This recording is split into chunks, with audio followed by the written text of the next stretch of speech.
ইসলামের সর্বপ্রথম মসজিদের নাম কি? আলাক্সা। আল-আকসা। বাইতুল আকসা।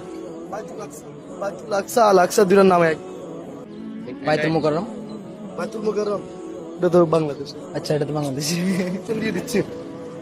মসজিদে কুবা এবং কাবাগর এবং মদিনা। না, কাবাগর। কাবাগর। আপনি? কাবা তো প্রথম মসজিদ না, আমি এটা কাবাগর। কাবাগর। মাশাআল্লাহ।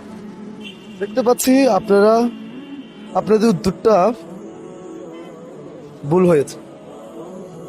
সঠিক উত্তর হচ্ছে মসজিদে কুবা। শিখতে পেরেছেন? এটা শিক্ষণীয় বিষয়টা সবাই শিক্ষা। তো মাশাআল্লাহ, আপনারা যত আমাদের সাথে অংশগ্রহণ করেছেন তা আপনার জন্য আমরা কিছু সান্ত্বনা পুরস্কার রেখেছি। ঠিক আছে, উত্তর দিতে পারলে কিন্তু ভালো পুরস্কার ছিল। এটা ডেরি মিল্ক রাখছি আপনার জন্য একটা, আপনার জন্য একটা, আপনার জন্য একটা।